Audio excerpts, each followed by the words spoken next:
নাকি শাকিব খানের তৃতীয় বউ হতে যাচ্ছে মিষ্টি জান্নাত। ও মাই গড, এটা কি শুনছি! কারণ শাকিব খানের দুটো বউ আছে, দুটো বাচ্চা আছে, তাও থাকা সত্ত্বেও কেন সে 3 নম্বর বিয়ে করতে যাচ্ছে? এখানে আমরা আলোচনা করি আগে শাকিব খানের বিয়ে নিয়ে। শাকিব খানের পরিবার শাকিব খানকে 3 নম্বর বিয়ে দিবে একজন সুন্দরী ডক্টরের সাথে। যখনই ঘোষণাটা দেওয়া হয় ডক্টরের সাথে শাকিব খানের বিয়ে হবে, তখনই নেটিজেনরা অনেকে প্রশ্ন তুলছে যে ডক্টর সাবরিনার সাথে শাকিব খানের বিয়ে হতে যাচ্ছে। ডক্টর সাবরিনাকে নিয়ে অনেকেই সমালোচনা করে ফেলছে, অনেক কিছু হয়ে গেছে। এখন আসছে মিষ্টি জান্নাতের কাছে। মিষ্টি জান্নাতের কাছে যাওয়ার আগে আর একটা ছোট্ট একটা কথা বলে রাখি। শাকিব খানের স্বপ্ন ছিল ডক্টর হওয়ার, কিন্তু সে সেটা হতে পারেনি, যার কারণে সে এখন 3 নম্বর বিয়ে করবে ডক্টরকে। এখন চলুন আমরা মিষ্টি জান্নাতের কাছে চলে যাই। মিষ্টি জান্নাত হচ্ছে একজন ডক্টর, সুন্দরী একজন নায়িকা। সে নায়িকাও এবং ডক্টর। তাহলে এখানে একটা প্রশ্ন, যে অপু বিশ্বাস এবং বুবলির থেকেও কি মিষ্টি জান্নাত অনেক শিক্ষিত, বুদ্ধিমতী বা সাংসারিক একজন মেয়ে? এখানে অপু যেখানে এত সুন্দর করে শাকিব খানের পরিবারটাকে সামলে রাখছে, নিজের সন্তানকে রাখছে, বুবলি খুব শিক্ষিত একজন মেয়ে, তাকে কোথাও কোনো দিক দিয়েই ফেলানোর মতো না। অপু যেমন ফেলানোর মতো না, বুবলিও ঠিক তেমন ফেলানোর মতো না। তাহলে কেন সে মিষ্টি জান্নাতকে বিয়ে করতে যাচ্ছে? মিষ্টি জান্নাতকে বিয়ে করে তার লাভটাই বাকি। অনেকে প্রশ্ন করছে যে এই মিষ্টি জান্নাতকে বিয়ে করলে শাকিব খানের সংসার দুদিনও টিকবে না, কারণ সে এর আগেও মিডিয়া থেকে দুজনকে বিয়ে করছে, অপু বিশ্বাসকে এবং বুবলিকে, তার পছন্দের। এখন ঠিক সেই সেম কাজটা করছে শাকিব খান। মিষ্টি জান্নাতকে বিয়ে করলে তাকে ভুগতে হবে, মাসুল গুনতে হবে, তার জীবনটা তছনছ হয়ে যাবে। এমনিতেই শাকিব খানকে সহজে কেউ দেখতে পারে না, তাকে নিয়ে সবসময় সমালোচনার মুখেই থাকে। সে এখন সুন্দর সুন্দর ছবি আমাদেরকে উপহার দিচ্ছে এবং এই ছোট্ট বাংলাদেশটাকে সব জায়গায় প্রেজেন্টেশন করছে। তার এই ভালোটা কারো চোখে সহ্য হচ্ছে না। তো এখানে মিষ্টি জান্নাতের নামটা শাকিব খানের সাথে জড়িয়ে দিল কারা? সাংবাদিক। এই যে সোনার দেশের হীরার টুকরা সাংবাদিকগুলো, তারা তো যেখানেই যায় সেই খবরটাকে ডালে চালে একেবারে মিক্সার করে খিচুড়ি তৈরি করে দেয়। আসলে এখানে শাকিব খান বলছে সে একজন ডক্টর বিয়ে করবে, কিন্তু উল্লেখ করে না যে সে মিষ্টি জান্নাতকে বিয়ে করবে। এখন চলুন আমরা মিষ্টি জান্নাতের কাছ থেকে কিছু শুনে আসি। মিষ্টি জান্নাতকে যখন মিডিয়ার লোকেরা যে জিজ্ঞেস করে যে আপনি তো শাকিব খানের পরিবারের কাছাকাছি একজন ডক্টর, তাকে তো খুব কাছ থেকে চিনেন, তো আপনার সাথে শাকিব খানের কি তাহলে বিয়ে হতে যাচ্ছে? কিছু একটা বলেন। বুঝিনি তো সাংবাদিকরা তারা কি না পারে।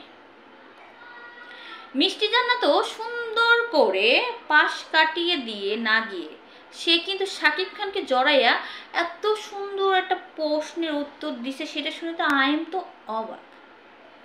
সে বলছে যে ম্যারিড পার্সনকে তো বিয়ে করার প্রশ্নই ওঠে না। মিষ্টি জান্নাতের বাবা মা শাকিব খানের সাথে বিয়ে দিবে কিনা সেটা সে জানে না, মানে চিন্তার বিষয়। কথাটা আসলে কি সে হ্যাঁ বলছে বা না বলছে কিছুই সে ক্লিয়ারভাবে বলে নাই। মানে হচ্ছে শাকিব খানের নাম নিলেই এখন তো মানুষ সবাই ভাইরাল হয়ে যায়, আর সে তো এখন টপে রয়েছে, কারণ সে অনেক সুন্দর সুন্দর ছবি আমাদেরকে উপহার দিচ্ছে, আলোচনায় আছে। শাকিব খান মানেই একটা ধামাকা। এই শাকিব খানকে ঘিরে মানে শাকিব খানকে চারপাশে যে পেঁচায় গেছে মিষ্টি জান্নাত রয়ে গেল। মানে সে সে কিন্তু পরিষ্কারভাবে বলে না যে না আমার সাথে শাকিব খানের বিয়ে হবে না, কিন্তু সে কিন্তু শাকিব খানের সাথে জড়িয়েই রইল ভাইরাল হওয়ার জন্য, টাইম লাইনে থাকার জন্য। তাকে নিয়ে আলোচনা করবে মানুষ, তাকে একটু দেখবে, তার ফেসটা একটু ভালো করে চিনবে, কারণ সে তো ছবি করে এতটা পরিচিতি পায় না যতটা শাকিব খানের বইয়ের খেতায় নাম দিয়ে ভাইরাল হয়েছে।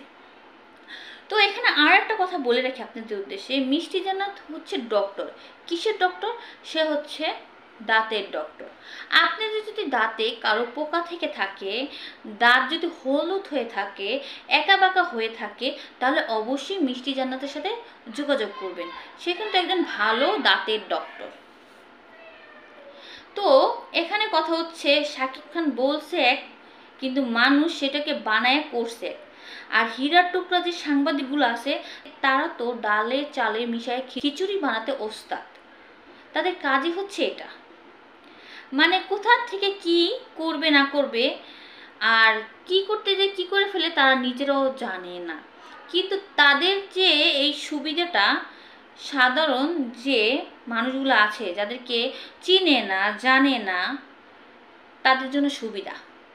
এই যেমন মিষ্টি জান্নাত, তাকে তো অনেকেই ভুলে গেছিল, কিন্তু এই সাংবাদিকদের হাত ধরে সে আবার মানুষের মাঝে ফিরে চলে আসছে। কত একটা ভাগ্যের বিষয়, তাই না? কপাল খুলে দিছে সাংবাদিকরা।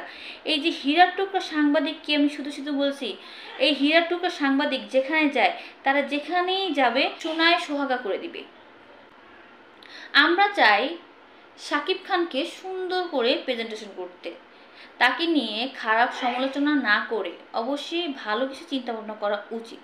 যেহেতু তার সাংসারিক জীবনে অনেক ঝামেলা দুই বউকে নিয়ে, সেহেতু তার পরিবার এরকম ডিসিশন নিতে বাধ্য হয়েছে। কারণ বুবলি এবং অপু বিশ্বাস একে অপরকে সহ্য করতে পারে না। তাদের কথার কারণে শাকিব খানের এবং শাকিব খানের পরিবারের মান সম্মান চলে যাচ্ছে দিনের পর দিন। তারা এটা চায় না, তারা চায় শান্তিভাবে বসবাস করতে এবং সুখে শান্তিতে সংসার করতে, কিন্তু অপু বিশ্বাস এবং বুবলি সেটা চায় না। যার কারণে এরকম ডিসিশন শাকিব খানের পরিবার নিছে।